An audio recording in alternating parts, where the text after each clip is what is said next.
الحمد لله نحمده ونستعينه ونستغفره ونؤمن به ونتوكل عليه ونعوذ بالله من شرور أنفسنا ومن سيئات أعمالنا من يهده الله فلا مضل له ومن يضلل فلا هادي له وأشهد أن لا إله إلا الله وحده لا شريك له وأشهد أن محمدا عبده ورسوله صلى الله عليه وعلى آله وأصحابه وبارك وسلم تسليما كثيرا.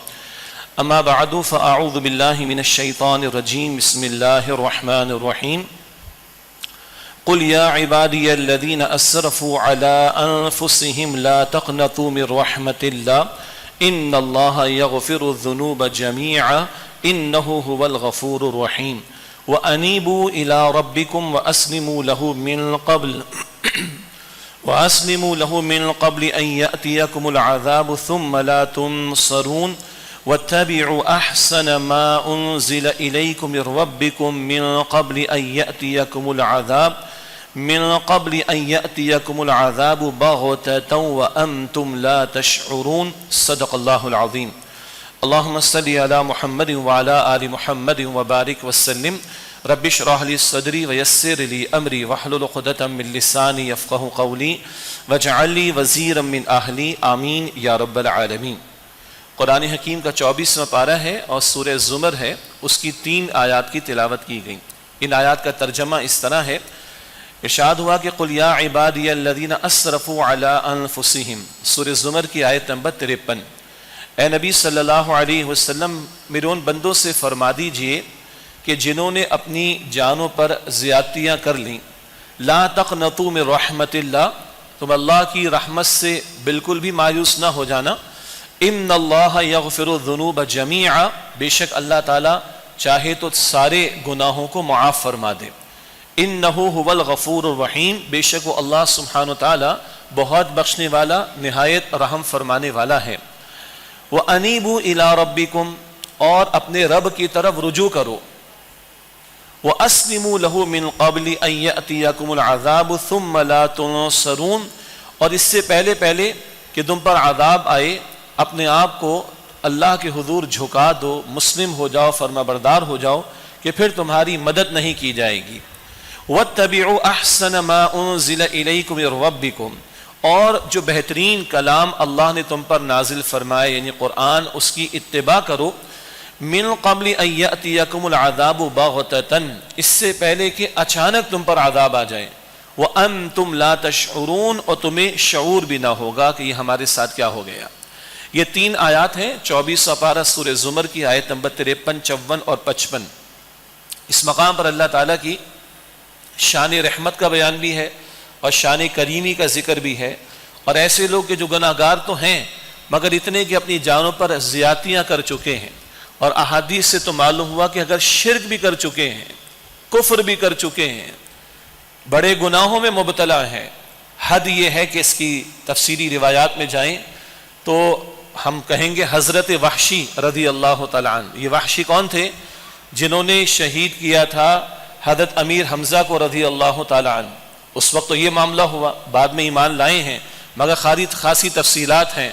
یا رسول اللہ میں تو شرک بھی کیا ہے، میں نے تو اللہ اکبر اسد اللہ و اسد رسولی، اللہ اور اس کے رسول کے شعر کو میں نے شہید بھی کیا تھا، میری بھی معافی ہو جائے گی. بہت سارے سوالات کیے. اللہ کا رسول فرمایا کہ تو بھی توبہ کر لے، اسلام قبول کر لے، تیری بھی توبہ قبول ہو جائے گی. تو وہ جو اپنی جانوں پر زیادتیاں کر چکے ہیں، شرک ہے، کفر ہے، بڑے سے بڑے گناہ ہیں، اللہ ان کو بھی پکار رہا ہے. میرے نبی اس سے کہہ دیجئے جو اپنی جانوں پر زیادتیاں کر بیٹھے ہیں کہ لا تقنطوا من رحمت اللہ، اللہ کی رحمت سے مایوس نہ ہونا. اسی لیے قرآن حکیم میں آتا ہے سورہ یوسف کی آیت نمبر 87 میں انہ لا ییأس من روح اللہ الا القوم الکافرون، اللہ تعالیٰ کی رحمت سے وہی لوگ مایوس ہوتے ہیں جو کافر ہوتے ہیں. چنانچہ اللہ تعالیٰ کی رحمت کی امید رکھنا فرض ہے ہمارے ذمے، اور اللہ تعالیٰ کی رحمت سے مایوس ہونا کفر ہے. اور وہ کہ زیادتیاں کر بیٹھے ان کو بھی کہا جا رہا ہے کہ اللہ کی رحمت سے مایوس نہ ہونا. ان اللہ یغفر الذنوب جمیعا، بے شک اللہ تعالیٰ چاہے تو سارے گناہوں کو معاف فرما دے. ہاں وہ گناہوں کی معافی کے لیے توبہ ضروری ہے، اللہ کی طرف لوٹ آنا ضروری ہے، اللہ کی طرف پلٹ آنا ضروری ہے، اللہ کی طرف رجوع کرنا ضروری ہے، اور اس رجوع اور پلٹنے کا اور توبہ کا حاصل جھک جانا بھی ہے، جو کہ اسلام کی روش ہے۔ اور اس اللہ کے قرب کے لیے کہ ہم اس کی رحمت کے مستحق بن جائیں، اس کے کلام سے جڑنا، اس کے کلام کے تقاضوں پر عمل کرنا، قرآن حکیم کی اتباع کرنا بھی ضروری ہے۔ یہ بات اگلی 2 آیتوں میں آ رہی ہے، یہ پیکج پورا اس طرح بنتا ہے۔ لیکن اس آیت کریمہ میں اسی لیے بہت سے مفسرین نے اس آیت کریمہ کو قرآن حکیم کی سب سے زیادہ امید افزا آیت قرار دیا ہے، کہ جس آیت میں اللہ اپنے حبیب علیہ السلام کے ذریعے لوگوں کو متوجہ کر رہا ہے کہ جو جانوں پر زیادتیاں کر بیٹھے ہیں، اللہ تعالیٰ چاہے تو سارے گناہوں کو معاف فرما دے، تو مایوس نہ ہو جانا۔ انہ هو الغفور الرحیم، بے شک وہ اللہ سبحانہ وتعالیٰ بہت بخشنے والا، نہایت رحم فرمانے والا ہے۔ اللہ تعالیٰ نے قرآن حکیم میں یوں بھی ارشاد فرمایا، کتب ربکم علی نفسہ الرحمہ، تمہارے رب نے اپنے ذمہ کرم پر رحمت کو لازم کر لیا ہے۔ اللہ جو چاہے سو کر سکتا ہے، فعال لما یرید، اللہ جو چاہے سو کرے۔ لا یسأل عما یفعل، اللہ جو کچھ کرتا ہے اللہ سے کوسچن نہیں ہو سکتا، اللہ سے سوال نہیں ہو سکتا۔ وہم یسألون، سوال تو بندوں سے ہوگا، تو اللہ جو چاہے سو کرے۔ اس نے فرمایا کہ ہاں میں نے اپنے ذمہ کرم پر رحمت کو لازم کر لیا ہے۔ حدیث مبارک کا حاصل ہے کہ سبقت رحمتی علی غضبی، اللہ فرماتا ہے کہ میری رحمت میرے غضب پر حاوی آ گئی ہے۔ اللہ کے رسول فرماتے ہیں کہ اللہ تعالیٰ نے اپنی رحمت کے 100 حصے فرمائے، ایک حصہ اللہ نے مخلوق کو دیا ہے، اور 99 حصے اللہ تعالیٰ نے اپنے پاس رکھے۔ اور مخلوق صرف انسان نہیں، یہ چرند پرند جانور حیوانات، یہ سب مخلوق ہیں، بہرحال ان سب کو ایک حصہ رحمت کا دیا۔ چنانچہ ایک روایت میں ذکر ملتا ہے کہ ایک گھوڑی بھی جب حاملہ ہوتی ہے، پریگننٹ ہوتی ہے، اور اس کے حمل میں بچہ پرورش پاتا ہے، تو وہ بھی احتیاط سے قدم رکھتی ہے کہ حمل میں پرورش پانے والے بچے کو تکلیف نہ پہنچے۔ یہ شفقت بھی اللہ کی رحمت کے 100 میں سے ایک حصے کا ظہور ہے جو تم اس جانور میں دیکھ رہے ہو۔ تو انسان تو اربوں کی تعداد میں کس قدر رشتے ہیں، ماں کے ساتھ محبت، باپ کے ساتھ محبت، بیوی کے ساتھ محبت، شوہر کے ساتھ بیوی کی محبت، اولاد کے ساتھ محبت، بہن بھائیوں، گنتے چلے جائیے۔ یہ جتنا کچھ ظہور کہیں شفقت کا اور نرمی کا اور رحمت کا اور کیئرنگ کا اور سمپتھی کا اگر کہیں نظر آ رہا ہے، اللہ کی رحمت کے 100 میں سے ایک حصے کا ظہور ہے۔ تو جس رب نے 99 حصے اپنے پاس رکھے ہوں گے، اس کی رحمتوں کا عالم کیا ہوگا۔ اسی لیے خدا را اللہ تعالیٰ کو انڈر ایسٹیمیٹ نہیں کرنا چاہیے۔ حدیث میں آتا ہے تمہارے گناہ آسمان تک کیوں نہ پہنچ جائیں، ہاں شرک نہ کرو، تو اللہ کو کوئی پرواہ نہیں، اللہ چاہے گا تو معاف فرما دے گا۔ بہر شرک کے لیے توبہ بہرحال ضروری ہے۔ یہ ذرا ایک حساس نقطہ ہے۔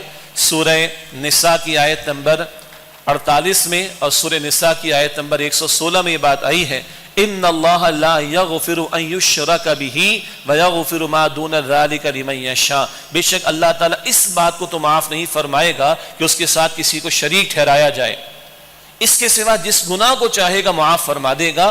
مراد ہے کہ بقیہ گناہوں کو اگر اللہ چاہے گا تو بغیر توبہ کے معاف فرما دے گا، شرک توبہ کے بغیر معاف نہیں۔ تو توبہ اتنا بڑا عمل ہے کہ اللہ شرک کو بھی معاف فرما دے گا، بندہ سچی توبہ اگر لے کر آئے تو۔ لیکن توبہ سچی توبہ ہو، یہ نہیں کہ ماہ رمضان کے جمعے میں 2 آنسو بہا لی، اس کے بعد رمضان کے بعد فارغ ہو گئے، تکمیل قرآن کے موقع پر آنسو بہا لی، آخری جمعے میں آنسو بہا لی، اللہ قبول فرمائے، اس کی نفی ہم نہیں کر رہے معاذ اللہ، لیکن اس کے بعد رخ زندگی بھی تو ٹھیک ہو نا۔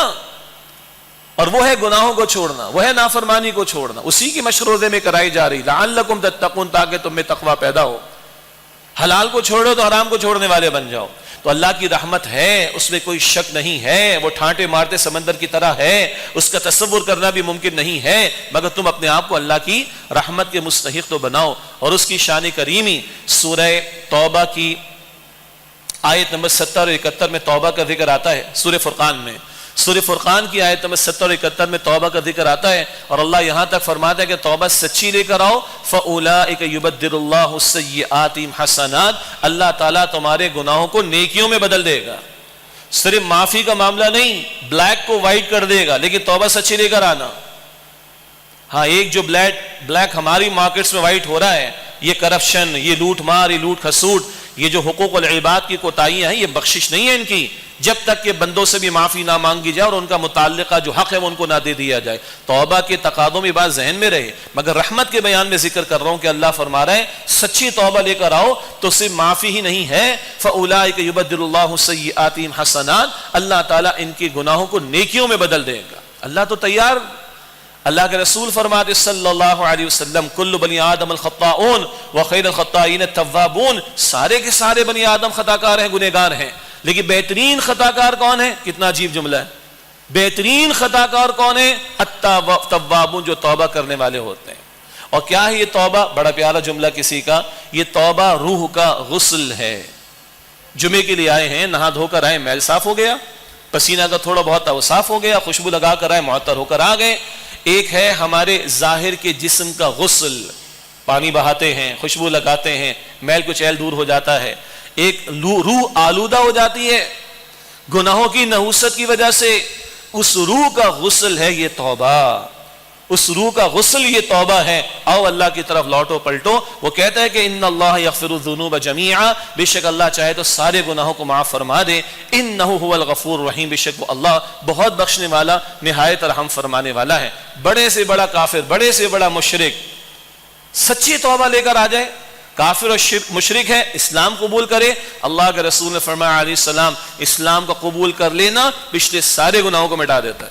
سبحان اللہ، بالکل 0 میٹر اسلام میں داخل ہو جائے، کافر تھا، مشرک تھا، اسلام قبول کر لے، پچھلا سارا معاف۔ اور ہم ہیں جو بہرحال مسلمان الحمدللہ گناہ کر بیٹھے ہیں، سچی توبہ لے کر آ جاؤ، اللہ تعالیٰ معاف فرما دے گا۔ توبہ کی شرائط بھی ہیں، دل میں ندامت کے جذبات بھی ہوں کہ میں نے اللہ کو ناراض کیا، میں نے اللہ کے احکامات کو توڑا ہے، میں نے اپنے رب کو ناراض کیا ہے، یہ ندامت دل میں ہونی چاہیے۔ اس کا اظہار کبھی آنکھوں سے بھی ہو، آنسوؤں سے بھی ہو۔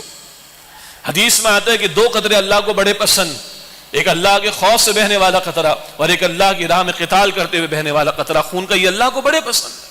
اور اللہ کے رسول نے فرمایا تمہیں رونا نہیں آتا؟ ارے رونی جیسی شکل تو بناؤ، اللہ تمہارے چہرے نہیں دیکھتا، اللہ تمہارے دلوں کو دیکھتا ہے۔ ندامت تو ہو دل میں، آنکھوں میں آنسوؤں کا تڑکا تو لگاؤ، راضی تو کرو اپنے رب کو، اور پکا ارادہ تو کرو کہ گناہ نہیں کروں گا آئندہ میں، اور سچی توبہ کرو کہ آئندہ گناہ کو چھوڑ دوں گا میں، اور آؤ اللہ تعالیٰ کی اطاعت کی طرف۔ لگے تمہارا رمضان قبول ہوا ہے، لگے تمہارے روزے قبول ہوئے ہیں، لگے تمہاری تراویح قبول ہوئی ہے، لگے تمہاری نمازیں قبول ہوئی ہیں، پتہ چلے کہ اس امت میں انقلاب برپا ہوا ہے، پتہ چلے کہ رمضان کی محنت مقبول ہوئی ہے اللہ کی، پتہ چلے کہ ہاں انہوں نے محنت کی ہے، ان کی محنت اللہ کے مقبول ہوئی ہے، یہ توبہ ہم تو کریں، اللہ تو دینے کو تیار ہے، وہ تو کہتے سارے معاف کر دوں گا، وہ کہتے تم مایوس نہ ہو جانا، وہ کہتے مایوسی کفر ہے، وہ کہتے تم دن میں پکارو میں مانوں گا قبول کروں گا، تم رات میں پکارو حدیث میں مانوں گا قبول کروں گا، تم جب پکارو گے میں تمہاری پکار کو قبول کروں گا، تم ماننے والے تو بنو، آؤ تو صحیح اور اپنا معاملہ تو سیدھا کر لو۔ انہ هو الغفور الرحیم، بے شک وہ اللہ غفور ہے، رحیم ہے، معاف فرمانے والا۔ خدا را اللہ کو انڈر اسٹیمیٹ نہ کریں، اللہ بڑے سے بڑے گناہ کو معاف کرنے کو تیار ہے، بشرطے کہ بندہ سچی توبہ لے کر آئے۔ ہاں توبہ میں پھر یہ بھی ہے، اگر بندوں کے ساتھ ڈنڈی ماری، بندوں کا حق مارا ہے، بچیوں کو بیٹیوں کو حصہ نہیں دیا کسی نے، یعنی ہڑپ کر گیا کوئی بھائی بہن کا حصہ، وہ حصہ دینا پڑے گا، بیوہ کا ہڑپ کر کے دینا پڑے گا، کسی کی جائیداد پر قبضہ کیا تھا دینا پڑے گا واپس، کسی کا مال لوٹا تھا واپس دینا پڑے گا، کسی کا قرض دبایا تو اس کا قرض واپس لوٹانا پڑے گا، کسی کی غیبت کی تھی اس کے ساتھ زیادتیاں کی تھی معافی مانگنی پڑے گی، یہ حقوق العباد کے معاملات بھی ٹھیک کرنے ہوں گے۔ یہ تو توبہ انفرادی سطح پر۔ آج ہم جن مصائب کا شکار ہیں وہ اجتماعی ہیں، ایک توبہ اجتماعی طور پر ہونی چاہیے، اس کا ذکر آئندہ جمعے کریں گے انشاءاللہ تعالی، آخری عشرے میں جو جمعہ اگلا ہوگا انشاءاللہ، اس دن پھر اس پاکستان کے لوگوں کی توبہ کیا ہے، ہماری اجتماعی توبہ کیا ہے، اس امت کی اجتماعی توبہ کیا ہے، وہ آئندہ بات کریں گے انشاءاللہ۔ لیکن اللہ کی رحمت کا بیان تو آ گیا، اب مستحق کیسے بنو گے، اس کی پکار اگلی آیت میں فرمایا وَأَنِيبُوا إِلَىٰ رَبِّكُمْ، اور رجوع کرو اپنے رب کی طرف۔ اللہ چاہتا ہے تم میں طلب تو ہو، تڑپ تو ہو۔ اللہ تعالیٰ قرآن میں فرماتا ہے سورہ شورى آیت نمبر 13 یہدی الیہ من ینیب، اللہ اسے ہدایت دیتا ہے جو اللہ کی طرف رجوع کرنے والا ہو۔ تم میں رجوع کا جذبہ تو پیدا ہو، تم میں طلب تو پیدا ہو۔ بھائی بات طلب کی ہے، بہت اہم نقطہ ہے۔ ابو لہب ہے، چچا ہے رسول اللہ علیہ السلام کا، پڑوسی بھی ہے، رشتہ دار ہے، عربی خوب اس کو آتی، سردار ہے، سمجھ بوجھ رکھنے والا ہے، محمد مصطفیٰ قرآن سنا رہے ہیں اس کو صلی اللہ علیہ وسلم، کیا اپارچونٹی ہے، داعی اعظم مبلغ اعظم محمد مصطفیٰ صاحب قرآن صلی اللہ علیہ وسلم قرآن سنا رہے ہیں اور ابو لہب کو خود سنا رہے ہیں، پیش کر رہے ہیں، انوائٹ کر رہے ہیں. کتنی زبردست اپارچونٹی ہے، مگر دل کا سوئچ آف ہے، ہدایت نہیں ملی اس کو، طلب نہیں ہے نا، تڑپ نہیں ہے نا، ہدایت نہیں ملی. اور سلمان کہاں کے؟ فارس کے رضی اللہ عنہ، پرشیا کے، ایران کے، فارس کے، نان عربک، عجمی، مگر دل زندہ ہے. شرک ہوتا تھا گھر میں، ماحول میں، آتش پرستی کا شرک، آگ کی پوجا پاٹ، دل مطمئن نہیں، انتشار ہے، اضطراب ہے باطن کے اندر. یہ کیا اپنے ہاتھ سے آگ جلا اس کو خدا بنا لیا؟ طلب ہے، کبھی ایک راہب کے پاس، کبھی دوسرے راہب کے پاس، عیسائی پادری وغیرہ. ہوتے ہوتے آخری راہب نے کہا کہ اب ظہور ہونے والا ہے کھجور والی زمین میں آخری پیغمبر کا صلی اللہ علیہ وسلم، وہاں جاؤ. یہ طلب لے کر سلمان پہنچے محمد مصطفیٰ کے پاس صلی اللہ علیہ وسلم. اللہ نے ایمان کی دولت دے دی. اور کیا ایمان کی دولت کے ساتھ اعزاز دیا؟ رسول اللہ علیہ السلام نے فرمایا کہ سلمان ہمارے اہل بیت میں شامل ہے، سلمان میرے اہل بیت میں شامل ہے. اللہ اکبر. یہ طلب، اس کی قدر ہے اللہ سبحانہ و تعالیٰ کی. تو سورہ شورى آیت 13 اللہ فرماتا ہے یہدی الیہ من ینیب، اللہ اسے ہدایت دیتا ہے جو اللہ کی طرف رجوع کرنے والا ہو.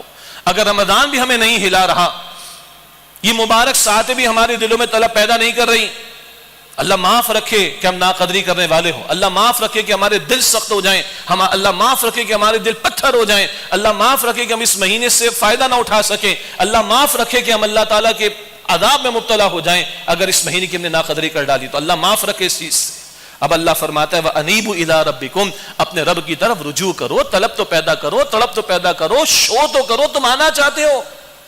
جیسے چھوٹا سا بچہ وہ گھٹنوں چلتا ہے، ابھی کھڑا نہیں ہوتا، لیکن جب وہ گھٹنوں چل کر ایک دن کرسی کو یا ٹیبل کو ہاتھ لگا کے کھڑا ہونا چاہتا ہے، باپ اس کی انگلی پکڑ کے اس کو کھڑا کرتا ہے، اور باپ اس کو ایک دو سٹیپ چلاتا بھی ہے. وہ لڑکنے لگتا ہے تو باپ اس کو تھام لیتا ہے. تم شو تو کرو اس بچے کی طرح کہ تم چلنا چاہتے ہو، تم گناہوں کو چھوڑنا چاہتے ہو، تم نافرمانی کو چھوڑنا چاہتے ہو، تم اللہ کی طرف پلٹنا چاہتے ہو، تم تقویٰ پر واقعتاً کاربن رہنا چاہتے ہو، تم واقعتاً پاکیزہ زندگی گزارنا چاہتے ہو، تم شو تو کرو. اللہ کہتا ہے سبحان اللہ، حدیث قدسی بخاری شریف میں، میرا بندہ مجھے دل میں یاد کرے، میں دل میں یاد کرتا ہوں. میرا بندہ کسی مجلس میں یاد کرے، اللہ فرماتا ہے میں اس سے بہتر مجلس فرشتوں میں یاد کرتا ہوں اس بندے کو. میرا بندہ ایک بالشت میری طرف آئے، میں ایک ہاتھ بھر اس کی طرف آتا ہوں. میرا بندہ ایک ہاتھ بھر میری طرف آئے، میں 2 ہاتھ بھر اس کی طرف آتا ہوں. میرا بندہ چل کر میری طرف آئے، اللہ فرماتا ہے میں دوڑ کر اس کی طرف آتا ہوں. تم چلنا شو تو کرو، تم چلنا چاہتے ہو، تم چاہتے ہو کہ تم پاک ہو جاؤ، تم چاہتے ہو کہ تم تقوی والے ہو جاؤ، تم چاہتے ہو واقعتاً مسلم ہو جاؤ، تو طلب تو پیدا کرو، طلب تو پیدا کرو. اور اس طلب اور طلب کا پھر عملاً اظہار کیا ہوگا؟ وَأَسْلِمُوا لَهُ، اور مسلم ہو جاؤ اللہ کے لیے. کیا ہے مسلم ہونا؟ بس کلمہ پڑھ لیا اسلام میں داخل ہو گیا، چیپٹر کلوز؟ نہیں. رمضان میں بڑی محنت کر لی اسلام پورا ہو گیا؟ قطعاً نہیں. نمازیں 5 وقت ادا کریں اسلام پورا ہو گیا؟ نہیں. کلمہ بھی ضروری ہے، ایمانیات بھی ضروری ہیں، عبادات بھی ضروری ہیں، مگر دین عبادات بھی دیتا ہے، معاملات بھی سکھاتا ہے، اخلاقیات بھی سکھاتا ہے، حقوق العباد کی تعلیم بھی دیتا ہے، دین معاشرت بھی سکھاتا ہے، معیشت کی تعلیم بھی دیتا ہے، سیاست کی تعلیم بھی دیتا ہے، جس کو آج ہم نے بدنام کر رکھا ہے. عدالت کی بھی تعلیم دیتا ہے، ریاست کے لیے رہنمائی دیتا ہے، گلوبل افیئرز کے لیے رہنمائی دیتا ہے. اور دین کے بارے میں اللہ فرماتا ہے الیوم اکملت لکم دینکم واتممت علیکم نعمتی ورضیت لکم الاسلام دینا. سورہ مائدہ آیت نمبر 3، حجۃ الوداع کے موقع پر نزول. آج کے دن لوگوں میں نے تمہارے لیے تمہارے دین کو مکمل فرما دیا اور اپنی نعمت تم پر مکمل فرما دی، اور اسلام کو تمہارے لیے دین کے طور پر اللہ فرماتا ہے میں نے پسند کیا ہے، not as a religion of English، is a دین، سسٹم، نظام. اور اللہ فرماتا ہے سورۃ البقرہ آیت نمبر 208 میں یا ایھا الذین آمنوا ادخلوا فی السلم کافہ، اے ایمان والو اسلام میں پورے کے پورے داخل ہو جاؤ. اور وہ پورے کا پورا اسلام وہ گھر کی زندگی بھی ہے، وہ مارکیٹ کی زندگی بھی ہے، وہ انسٹیٹیوشنز کی زندگی بھی ہے، وہ عدالت کی کارروائی بھی ہے، وہ پارلیمنٹ کی کارروائی بھی ہے. ساری زندگی، پوری زندگی اس میں داخلے کا مطالبہ ہے. یہ ہے توبہ کا تقاضا، یہ ہے اللہ کی رحمت کے مستحق بننے کا تقاضا. پورے کے پورے اسلام پر عمل. 5.5-6 فٹ کا وجود تو میرے اختیار میں، فوراً عمل کروں. جن باتوں کا حکم میں عمل کرنا ہے، جن باتوں کو حرام قرار دیے کہ بچنا ہے، یہ پورا پیکیج ہے. گھر میں میرے اختیار چلتا ہے تو گھر والوں کو دین سکھانے کی کوشش کروں، خود سکھاؤں، اہتمام کروں، اور گھر میں شریعت کے احکامات پر عمل درآمد کرانے کی کوشش کروں۔ خطا ہے تو توبہ کا دروازہ کھلا ہے، لیکن کوشش تو کروں، محنت تو کروں، پھر اسی کی دعوت دوسروں کو دینی، اور پھر اس بندگی والے نظام کو، دین حق کو، دین اسلام کو غالب اور قائم کرنے کی جد و جہد کرنا، یہ پورے دین پر عمل کرنے کا تقاضا ہے۔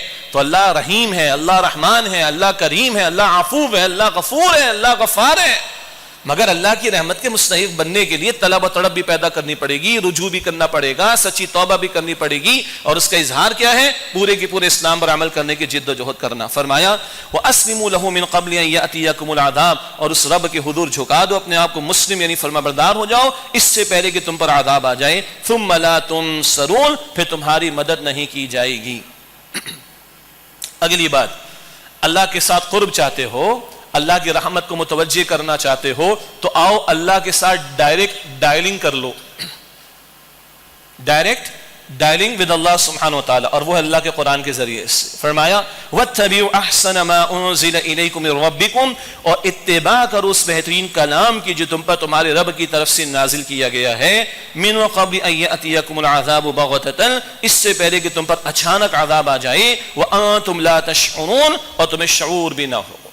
قرآن کی اتباع کرو جو بہترین کلام ہے جو اللہ نے عطا فرمایا، اور اللہ نے اپنی رحمت کے طفیل عطا فرمایا۔ سورہ یونس آیت نمبر 58 قل بفضل اللہ وبرحمتہ، اے نبی صلی اللہ علیہ وسلم فرما دیجئے یہ قرآن اللہ کے فضل اور اس کی رحمت سے ملا۔ دوسرا مقام تو سب کو یاد ہے، سورہ رحمان کے شروع میں الرحمن علم القرآن، رحمان نے قرآن حکیم کی تعلیم عطا کی ہے۔ یہ قرآن اللہ کی رحمت کا سب سے بڑا مظہر ہے جو رحمت للعالمین محمد مصطفیٰ کریم صلی اللہ علیہ وسلم کے ذریعے سے عطا کیا گیا۔ اللہ کی رحمت کے مستحق بننا چاہتے ہو، قرآن کی اتباع کرنی ہوگی۔ محض سننا کافی نہیں ہے، ثواب ملے گا، محض تلاوت کرنا کافی نہیں ہے، ثواب ملے گا، مگر ثواب سے آگے بڑھ کر قرآن ہدایت کی کتاب ہے نا۔ ہدی للناس ہدی للمتقین یہدی للتی ہی اقوم لتخرج الناس من الظلمات الى النور، یہ متقین کے لیے ہدایت ہے، یہ قرآن سارے انسانوں کے لیے ہدایت ہے، یہ سیدھے راستے کی رہنمائی کرنے والا قرآن ہے۔ اس کی آیات کے ذریعے بندوں کو گمراہی کے اندھیروں سے اے نبی نکال کر ہدایت کی گمراہی کے اندھیروں سے نکال کر ہدایت کی روشنی کی طرف لائیں۔ یہ قرآن کا اول تعارف ہے کہ اس سے ہدایت حاصل کی جائے، اور حاصل ہونے والی ہدایت محض سمجھ نہ لی جائے، محض بیان نہ کر دی جائے، اس کو عمل میں ریفلیکٹ ہونا چاہیے، عمل میں نظر آنا چاہیے۔ ام عائشہ سے پوچھا گیا رضی اللہ تعالی عنہ حضور کے اخلاق کیا ہیں، کیا فرمایا تھا؟ کانا خلقہ القرآن، اللہ کے رسول تو چلتا پھرتا قرآن ہے، مجسم قرآن ہے، آپ کے اخلاق تو قرآن ہے صلی اللہ علیہ وسلم۔ قرآن تم الفاظ میں تلاوت کرتے ہو، عمل میں دیکھنا ہو تو محمد مصطفیٰ کو دیکھو صلی اللہ علیہ وسلم۔ اللہ کی قسم آج چلتے پھرتے قرآن نظر نہیں آ رہے، آج اس معاشرے میں قرآن چلتا پھرتا نظر نہیں آ رہا۔ ہاں کرکٹ کے دھندے نظر آ جاتے ہیں، اسپورٹس کے دھندے نظر آ جاتے ہیں، سیاست کی گرمیاں نظر آ جاتی ہیں، اپنے مفادات کا بچایا جانا نظر آ جاتا ہے، فلمیں ڈرامے ناچ گانے نظر آ جاتے ہیں، مغربی تہذیب دجالی تہذیب میں مبتلا ہو کر اس کی رسومات کو اختیار کرنا نظر آ جاتا ہے۔ کم، میں بالکل نفی نہیں کر رہا معاذ اللہ، کم ہے کہ چلتے پھرتے قرآن اس معاشرے میں نظر آئے۔ قرآن کے بغیر تو گزارا نہیں۔ قرآن کہتا انہ لقول فصل وما هو بالهزل، یہ قرآن فیصلہ کن کلام ہے، ڈیسائسو ورڈ ہے فرام اللہ سبحانہ وتعالی، وما هو بالهزل، کوئی بیکار شے نہیں ہے معاذ اللہ۔ قرآن کہہ رہے کوئی بیکار شے نہیں ہے جس کو تم نظر انداز کر دو۔ قرآن ڈیسائسو ورڈ ہے، فیصلہ کن ہے۔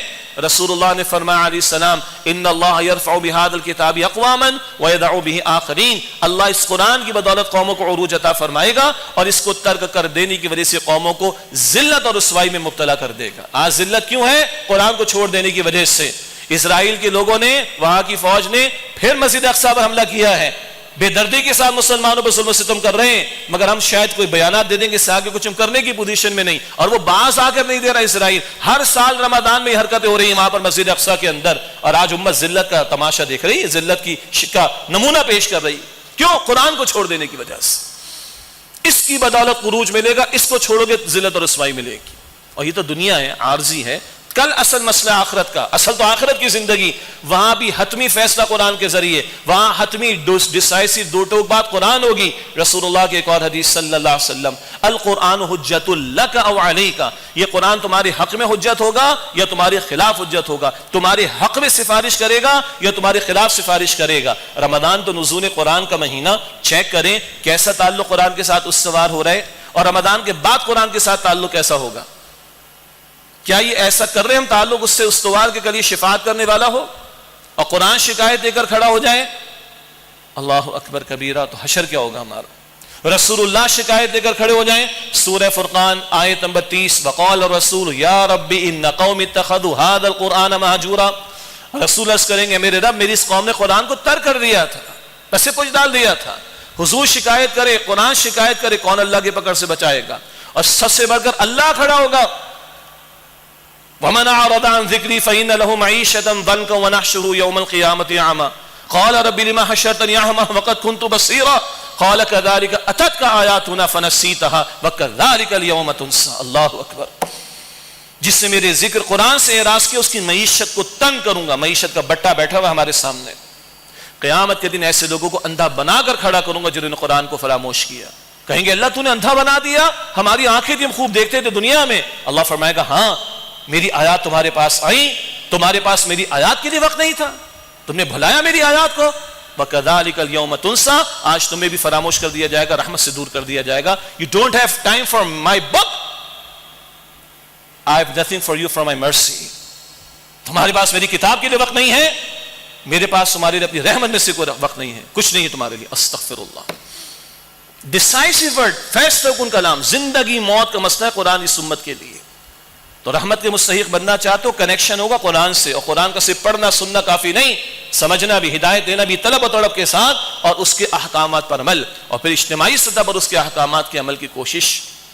وہ نہیں ہے تو اللہ کی رحمتوں سے دور ہیں۔ لستم علی شیء حتی تقیموا التوراۃ والانجیل وما انزل الیکم من ربکم، سورہ مائدہ آیت نمبر 68 میں ہے، اے اہل کتاب تمہاری کوئی سے کوئی حیثیت نہیں جب تک کہ تم تورات اور انجیل کو جو کچھ تم پر تمہارے رب کی طرف سے نازل کیا گیا قائم نہ کرو۔ آج تورات ویلڈ کتاب نہیں، آج قرآن ویلڈ کتاب ہے۔ اگر آج قرآن والے قرآن کے احکام نافذ نہیں کر رہے، کوئی حیثیت ان کی نہیں۔ اور کیا آج ہماری حیثیت ہے؟ کچکول کی حیثیت ہے، ذلت کی حیثیت ہے، غلامی کی حیثیت ہے، ڈیسیژن ہم اپنے خود سے لے نہیں سکتے، ذلت نہیں اور کیا؟ مجھے بتائیے۔ تو اللہ فرما رہا ہے وَاتَّبِعُوا أَحْسَنَ مَا أُنزِلَ إِلَيْكُم مِّن رَّبِّكُم، اور اتباع کرو بہترین کلام کے جو تم پر نازل کیا گیا قرآن کریم، اس سے پہلے کہ تم پر عذاب آئے، من قبل ان یأتیکم العذاب بغتۃ، اس سے پہلے کہ تم پر اچانک عذاب آئے، وانتم لا تشعرون، اور تمہیں شعور بھی نہیں ہوگا۔ تو خدا ہم توجہ کریں، مستقل ہم نے توجہ دلائی، نصف رمضان ہو چکا، 16واں روزہ ہے، کچھ ایام کچھ راتیں ہیں، خدا را قرآن کریم کی طرف متوجہ ہوں۔ تنظیم اسلامی کی زیر اہتمام، انجمن ہائے خدام القرآن کی زیر اہتمام، قرآن اکیڈمیز کی زیر اہتمام، پورے پاکستان بھر میں ہم نے محافل سجا رکھی ہیں، الحمدللہ رب العالمین۔ کوشش کریں، شرکت کریں۔ اب تو 10-12 دن کی تراویح، 15 دن کے تراویح والا بھی فارغ ہو گئے ہیں، تو فراغت نہیں ہے بھائی، یہ راتیں رمضان کے ساتھ، رمضان کی قرآن کے ساتھ گزارنے کے لیے ان محافل میں شرکت کیجیے۔ تفصیلات ہماری ویب سائٹس پر آپ کو مل جائیں گے، قرآنacademy.com پر، تنظیم.org پر، پورے پاکستان بھر میں محافل منعقد ہو رہی۔ اس کے علاوہ پھر رمضان کے بعد بھی ہمارا قرآن پاک کے ساتھ تعلق مضبوط ہو، وہ ہمارے الحمدللہ رجوع القرآن کورسز کا سلسلہ، دروس قرآن کی محفلیں، ان سب کا تذکرہ پھر آپ کے سامنے رمضان کے آخر میں ہم کریں گے۔ یہ تو تذکیر کا پہلو ہو گیا۔ 3 باتیں مزید عرض کرنی ہیں، ایک ملکی حالات کے اعتبار سے اور ایک عالمی معاملے کے اعتبار سے جس کی طرف اشارہ بھی آیا، اور ایک غزوہ بدر کے تعلق سے۔ ملکی حالات کے ذیل میں خدا کی قسم دل دکھتا ہے، آپ کے میرے پیٹ بھرے ہوتے ہیں، میں بڑے آرام سے، آپ ابھی تو خیر روزے کی بات ہے، میرے اوپر کوئی فکر نہیں ہے معاش کے اعتبار سے، ہم میں سے بہت سے اوپر نہیں ہے، ہمیں کوئی پریشانی فیل نہیں ہوتی، لیکن آج شاید ہماری بے حسی اس عالم کو پہنچ گئی کہ مستقل ہم دیکھ رہے کہ آٹے لینے کے لیے لائن لگی ہوئی ہے اور لوگ ہلاک ہو رہے ہیں اس کے اندر۔ ایک انسان کی جان تو بڑی شے ہے، ایک مسلمان کی جان اور بڑی شے ہے۔ درجنوں لوگ ہلاک ہو چکے ہیں اس آٹے کی لائن میں، حالانکہ 2 تھیلے مل بھی گئے تو اس غریب کی زندگی اجیرن تو رہے گی پھر بھی۔ مسئلہ کیا ہے؟ مسئلہ ہے کہ ہمارے ہاں کفالت عامہ کا مؤثر نظام موجود نہیں۔ ہم نے دعوے کیے، قائد اعظم نے تو کہہ دیا تھا دنیا کے سامنے نمونہ پیش کرنا ہے خلافت راشدہ کا، اسلام کا عادلانہ نظام دنیا کے سامنے پریزنٹ کرنا ہے، جہاں کفالت ہوتی ہے تو ڈور اسٹیپ پر چیزیں پہنچتی ہیں، بھیک مانگنے کے لیے بندے کو کھڑا نہیں ہونا پڑتا، وہ سسٹم تو ہمارے ہے نہیں، نظام خلافت تو ہم نے قائم کیا نہیں. اور دوسری طرف ہماری سول اور ملٹری اور جوڈیشل بیوروکریسی ہے جس کی مراعات آسمانوں کو چھو رہی ہیں. آئی ریپیٹ اگین، ہماری سول بیوروکریسی، ہماری ملٹری کی بیوروکریسی اور ہماری جوڈیشل بیوروکریسی، ان سب کے جو مفادات ہیں، مراعات ہیں، وہ آسمانوں کو پہنچ رہے ہیں. اخبارات میں فیگرز آ رہی ہیں، میں وہ نہیں کوٹ کر رہا آپ کے سامنے، مگر مجھے بھی اندازہ ہے بہت سارے انسٹیٹیوشنز کے اندر دینی پروگرامز کے لیے جانا ہوتا ہے، اور ان کے ایریاز کو جو ہم دیکھتے ہیں اور جس طرح کے علل تلل وہاں پر دیکھتے ہیں، میں خود گواہ ان چیزوں کا، وہ بیان کرنے کی حاجت نہیں. تو بھائی یہ جو ساری مراعات ہیں، ایک طبقہ تو ایسا ہے کہ اس کے لیے، اس کے کتوں کے لیے بھی ایئر ایمبولینس آتی ہے باہر کے کسی ملک میں علاج کرانے کے لیے، اور ادھر انسان بیچارے آٹے کی لائن لگا کر اس میں ہلاک ہو رہے ہیں. ظلم ہے نا بھائی. تو یہ جو اشرافیہ ہماری 75 برس ہو گئے، ہماری اس اشرافیہ میں جاگیردار بھی شامل ہیں، سیاستدان بھی شامل ہیں، اور یہ بیوروکریسی کے لوگ بھی شامل ہیں. اچھی بھلی بہت بڑے طبقے نے کرپشن کی ہے، اس ملک کو درجنوں مرتبہ لوٹا ہے، مگر اس لوٹ مار کرنے والوں کے حوالے سے کوئی قانونی چارہ جوئی نہیں کی جاتی. اب تو کہتے ہیں کہ 49 کروڑ تک کی اگر کرپشن ہے تو وہ نیب کے ریڈار میں نہیں آئے گی، 50 کروڑ کو چھوئے گی تو نیب چیک کرے گا. باقی ایک بچہ یا ہمارا نوجوان اگر وہ لائسنس کے بغیر موٹر سائیکل چلا رہے تو وہ غلط کر رہے ہیں، اس کے پاس لائسنس ہونا چاہیے. مگر ہمارے پولیس کے اہلکار پوری ایمانداری کے ساتھ اس کا ٹیکس بلکہ چالان کاٹیں گے اور جرمانہ وصول کریں گے. غریب ہی پسے گا، دو طرفہ ٹیکس لگ رہا ہے اس کے اوپر، اس کی انکم پر بھی ٹیکس لگ رہا ہے اور اس نے جو چیزیں خریدنی، اشیاء خریدنی ہیں وہاں پر بھی ٹیکسوں کی بھرمار. اس کے بعد بچے گا کیا؟ اور ایک طرف وہ اشرافیہ جس کا میں نے اشارہ کیا، جن کی کرپشن کا معاملہ ایسا ہے کہ اس کے خلاف کوئی اقدام ہمارے ملک میں نہیں ہو رہا، کچھ سزا ان کو نہیں دی جا رہی، اور وہ اور موٹے سے موٹے ہوتے چلے جا رہے ہیں، اور یہ ہیوس اور ہیوس ناٹ کا گیپ بڑھتا چلا جا رہا ہے. حالانکہ ہم اسلامی جمہوریہ پاکستان ہیں، ہم نے نظام خلافت قائم کرنا تھا، ہم نے کفالت عامہ کا تصور دینا تھا، اور یہ تذلیل ہے کہ لائنوں میں کھڑا ہو کر بیچاروں کے ساتھ جانوروں کا سلوک کیا جائے. ان کے ڈور اسٹیپ پر اگر پولیو کے قطرے پہنچ سکتے ہیں، ان کے ڈور اسٹیپ پر اگر مدد شماری کرنے والے اہلکار پہنچ سکتے ہیں، تو کیا ان کے ڈور اسٹیپ پر عزت کے ساتھ کوئی پیسہ نہیں پہنچ سکتا، وہ اشیاء نہیں پہنچ سکتی؟ پھر قیمتوں کے اندر آپ کو سبسڈی دیں، کوئی ریلیف دیں تو ڈائریکٹ اس غریب کو فائدہ ہو جائے گا. اور جو عام ضرورت کی چیزیں خدا دا، اس پہ ٹیکس تو کم سے کم ہونا چاہیے. باقی جن کو لگژری آئٹمز کا شوق ہے، اس غریب ملک کے اندر لگژری آئٹمز کا شوق ہے، ان پر بھاری بھاری ٹیکس لگائیں. بات تو عجیب فیل ہوگی، 5 کروڑ کی گاڑی لینی ہے، لگائیں 10 کروڑ کا ٹیکس. بھاری ہوگی نا بات ذرا. لگژری آئٹمز پہ لگائیں نا، ان کو کوئی پوچھنے والا نہیں. اور نیچے غریب پستا چلا جا رہا ہے، پستا چلا جا رہا ہے، پستا چلا جا رہا ہے. اور سود کا نظام ہم ختم نہیں کر رہے ہیں. 1 سال ہو جائے گا 26 رمضان کو، وفاقی شرعی عدالت کا فیصلہ، ایگزیکیوشن نہیں ہو رہی، اس کی رکاوٹیں ہیں بھی اس کے اندر، فری مطلب ول نہیں ہے اس کے اندر. تو سود کا دھندا ہم نہ ختم کریں اور کرپشن کے سدے باب کے لیے کوششیں نہ کریں تو یہ آٹے کیا کل اور چیزوں کی لائنیں بھی لگیں گی اور یہ انسانیت کی تزلیل ہوتی چلی جائے گی. اللہ ہمارے ذمہ داران کو، حکمرانوں کو ہدایت عطا کریں. دوسری بات جو عرض کرنی، وہ اشارتاً بات آ گئی، اسرائیل کا مسجد اقصی میں نمازیوں پر حملہ، یہ بدترین ریاستی دہشت گردی. اور دنیا کے حقوق کے چیمپئن یہاں خاموش ہیں، امریکہ یورپ خاموش رہے گا، ادھر کشمیر میں ظلم ہوگا خاموش رہیں گے، فلسطین میں ظلم ہوگا خاموش رہیں گے، لیکن باقی دنیا، ہاں افغانستان کے طالبان عورتوں کو تعلیم نہیں دے رہے، بڑے حقوق کی پریشانی ہے بیچاروں کو، مس کوٹ کرتے ہیں. یہ نہیں بتا رہے کہ وہ کہہ رہے ہیں ہم اپنی اقدار کے مطابق نظام تعلیم بنانا چاہتے ہیں، یہ نہیں بتائیں گے نہیں عورتوں کو تعلیم نہیں دے رہے، ادھر ان کو حقوق یاد آتے ہیں. کشمیر میں جو مسلمانوں کے ساتھ ہو رہا ہے، فلسطین میں جو مسلمانوں کے ساتھ ہو رہا ہے، یہ ڈویلٹی ان کی منافقت ہے عالمی دہشت گردوں کی، ان کو یہ ظلم و ستم نظر نہیں آتا. لیکن ہو کیا رہا ہے، ہر رمضان میں سلسلہ ہو رہا ہے. اور 5-6 برس پہلے تو عید کے دن لاشیں بچوں کے گرائے گئے تھے، عید کے دن فلسطین کے اندر مسلمان بچوں کے. اللہ اکبر کبیرہ. اور مسجد اقصی کی پھر پامالی کا معاملہ، مستقل یہ سلسلہ ہر سال چل رہا ہے. وجہ یہ کہ آج امت خاموش بیٹھی.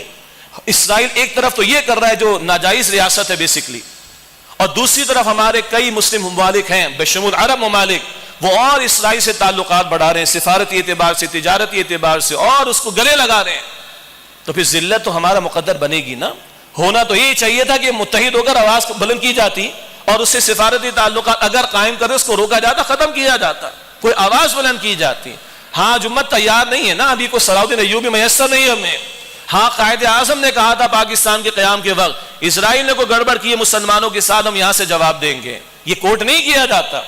اور یہ مصدقہ بات ہے، اللہ نے اتنی صلاحیت اس پاکستان کو دے رکھی ہے کہ ہم ٹیکنیکلی تل ابیب کو ہٹ کر سکتے ہیں.